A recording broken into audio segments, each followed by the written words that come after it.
India की parliament, जिसे हम सब बहुत इज्जत देते हैं, में हाल ही में एक बड़ा पॉलिटिकल तूफान आया। ओनल इंडिया मजलिस इत्तेहादुल मुस्लिमीन के नेता असदुद्दीन ओवैसी जी, जिन्हें उनके जोशीले भाषणों के लिए जाना जाता है, ने नए चुने गए संसद सदस्यों के लिए शपथ ग्रहण समारोह के दौरान अपने शब्दों से एक बड़ा विवाद खड़ा कर दिया।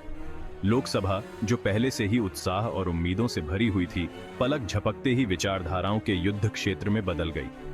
ओवैसी का गूंजता हुआ जय फिलिस्तीन, जो उन्होंने पूरी दृढ़ता के साथ कहा था, पूरे सदन में गूंज गया, जिससे सहयोगी सांसदों की तरफ से तुरंत ही तीखी प्रतिक्रियाएं आईं और देश भर में एक बहस छिड़ गई। इस घटना ने धर्म, राष्ट्रीय पहचान और भारत में अभिव्यक्ति की स्वतंत्रता के बीच के नाजुक रिश्ते को उजागर किया।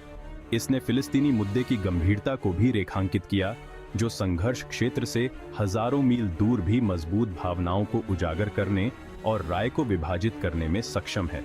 ओवैसी, जो अपने चौंकाने वाले बयानों और अल्पसंख्यक अधिकारों पर अपने अडिग रुख के लिए जाने जाते हैं, ने खुद को एक बार फिर राजनीतिक उथल-पुथल के केंद्र में पाया। जैसे ही मामला शांत होता है, सवाल यह रहता है, क्या ओवैसी का जय फिलिस्तीन एकजुटता की वैध अभिव्यक्ति थी या उकसाने की एक सोची समझी कार्रवाई? यह घटना खुद उनकी तरह एक ऐसे राष्ट्र के लिए छानबीन, बहस और आत्मनिरीक्षण को आमंत्रित करती रहती है, जो अपनी जटिल पहचान से जूझ रहा है। ओवैसी के इस बयान ने मीडिया में भी हलचल मचा दी। हर चैनल पर इस मुद्दे पर बहस छिड़ गई। कुछ ने इसे एक साहसिक कदम बताया, जबकि अन्य ने इसे गैर जिम्मेदाराना करार दिया। जनता के बीच भी इस बयान ने मिश्रित प्रतिक्रियाएं उत्पन्न की। कुछ लोग सड़कों पर उतर आए, जबकि कुछ ने सोशल मीडिया पर समर्थन जताया। सोशल मीडिया पर #JaiPalestine ट्रेंड करने लगा और लोग अपने अपने विचार व्यक्त करने लगे। राजनीतिक विश्लेषकों ने इस घटना के दूरगामी प्रभावों पर चर्चा की। भारत और फिलिस्तीन के ऐतिहासिक संबंधों को भी इस बहस में खींचा गया। भारत ने हमेशा फिलिस्तीन के संघर्ष को समर्थन दिया है, लेकिन ओवैसी का यह बयान एक नई दिशा में ले गया। संसद में भी इस मुद्दे पर गहन चर्चा हुई। ओवैसी ने अपने बयान पर कायम रहते हुए कहा कि यह उनकी व्यक्तिगत राय है और वह इसे बदलने वाले नहीं हैं। जनमत सर्वेक्षणों में भी इस मुद्दे पर विभाजन देखा गया। विशेषज्ञों का मानना है कि यह घटना आने वाले चुनावों में भी एक महत्वपूर्ण मुद्दा बन सकती है। ओवैसी ने एक सार्वजनिक रैली में भी इस मुद्दे पर अपने विचार स्पष्ट किए और कहा कि वह हमेशा अल्पसंख्यकों के अधिकारों के लिए लड़ते रहेंगे। उनके समर्थकों ने भी उनके इस रुख का समर्थन किया और कहा कि वह उनके साथ खड़े हैं। इस घटना ने एक बार फिर यह साबित कर दिया कि भारतीय राजनीति में एक बयान भी कितना बड़ा प्रभाव डाल सकता है। अब देखना यह है कि इस बयान का आने वाले समय में क्या प्रभाव पड़ता है और भारतीय राजनीति किस दिशा में जाती है। असदुद्दीन ओवैसी से जुड़ा विवाद उनके जय फिलिस्तीन शब्द कहने से पहले ही शुरू हो गया था।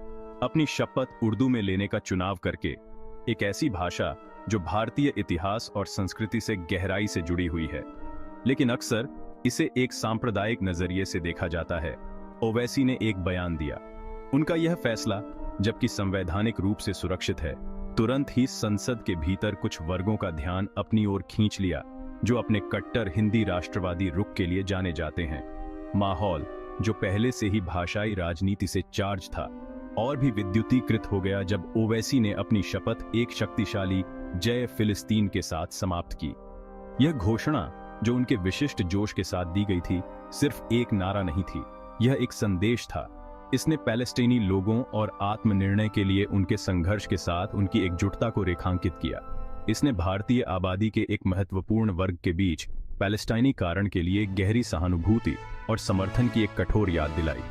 ओवैसी के कार्य, हालांकि देखने में सरल थे, प्रतीकवाद से भरे हुए थे। उनकी भाषा का चुनाव और फिलिस्तीन के लिए उनका मुखर समर्थन कुछ लोगों द्वारा भारतीय राष्ट्रवाद के प्रमुख वर्णन के लिए एक सीधी चुनौती के रूप में देखा गया, जो अक्सर सांस्कृतिक और धार्मिक पहचान को एक जैसा बनाने की कोशिश करता है। ओवैसी के जय फिलिस्तीन नारे ने प्रतिक्रियाओं का एक बवंडर खड़ा कर दिया, खासकर सत्तारूढ़ भारतीय जनता पार्टी के सदस्यों की तरफ से।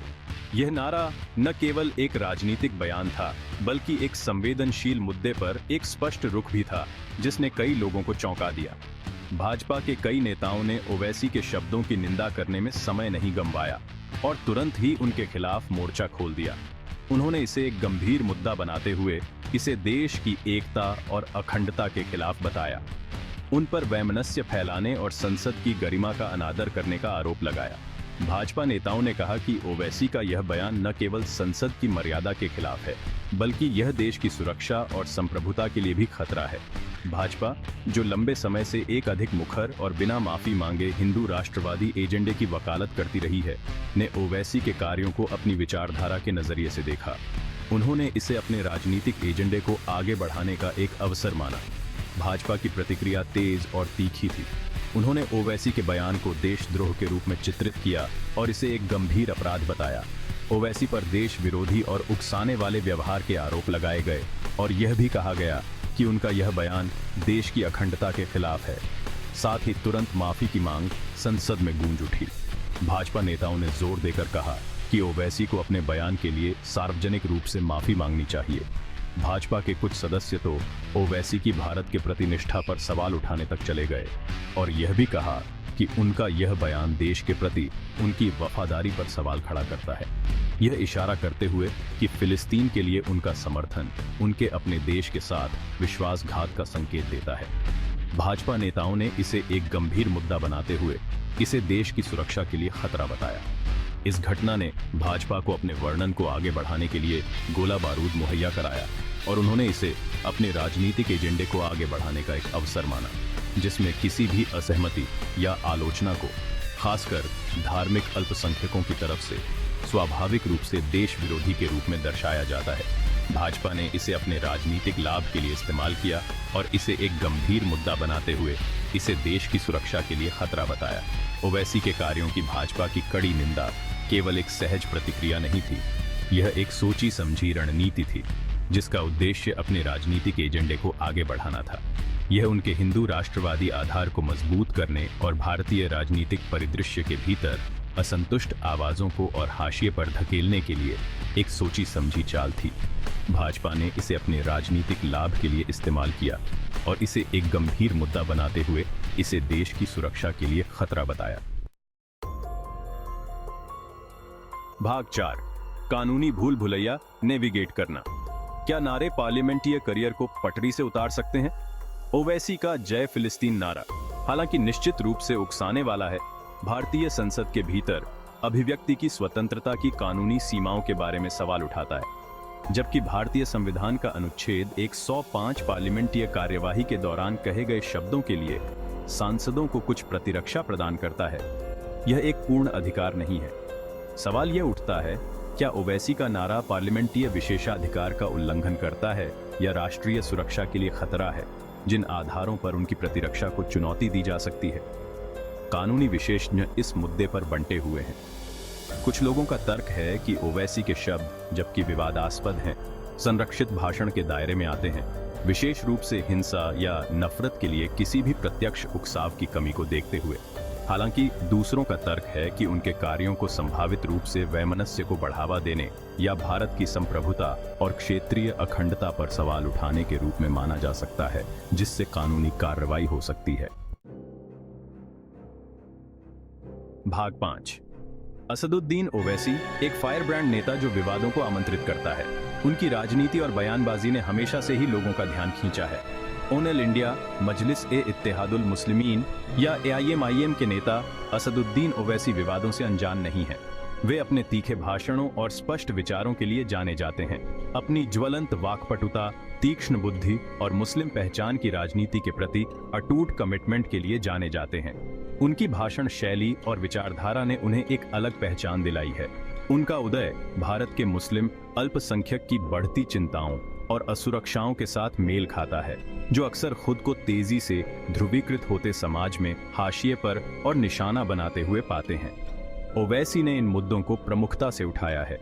ओवैसी के विरोधी उन पर राजनीतिक लाभ के लिए धार्मिक भावनाओं का फायदा उठाने वाले, फूट डालने वाले व्यक्ति होने का आरोप लगाते हैं। वे कहते हैं कि ओवैसी की राजनीति समाज को बांटने का काम करती है। वे उनकी अक्सर भड़काऊ बयानबाजी की ओर इशारा करते हैं, जो उनका मानना है कि सांप्रदायिक तनाव को और बढ़ाता है।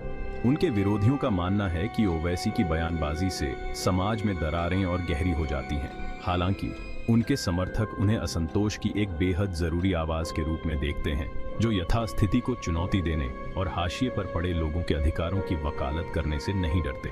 उनके समर्थकों का कहना है कि ओवैसी ने हमेशा से ही दबे कुचले लोगों की आवाज उठाई है। वे उनकी हिम्मत की प्रशंसा करते हैं, जो वे एक पक्षपाती मीडिया और एक शत्रुतापूर्ण राजनीतिक प्रतिष्ठान के रूप में देखते हैं। उनके समर्थकों का मानना है कि ओवैसी ने हमेशा से ही सच्चाई के लिए लड़ाई लड़ी है, इसलिए ओवैसी के जय फिलिस्तीन नारे को उनके राजनीतिक व्यक्तित्व और राजनीति के उनके ब्रांड के बड़े संदर्भ में समझने की जरूरत है। यह नारा उनके विचारधारा और उनके समर्थकों के प्रति उनकी प्रतिबद्धता को दर्शाता है। यह भारत और वैश्विक मंच दोनों पर मुस्लिम कारणों के एक चैंपियन के रूप में खुद को स्थापित करने के उनके प्रयासों की निरंतरता है। ओवैसी ने हमेशा से ही मुस्लिम समुदाय के मुद्दों को प्रमुखता से उठाया है और उनके अधिकारों की वकालत की है। उनकी राजनीति और बयानबाजी ने उन्हें एक विवादास्पद लेकिन प्रभावशाली नेता बना दिया है।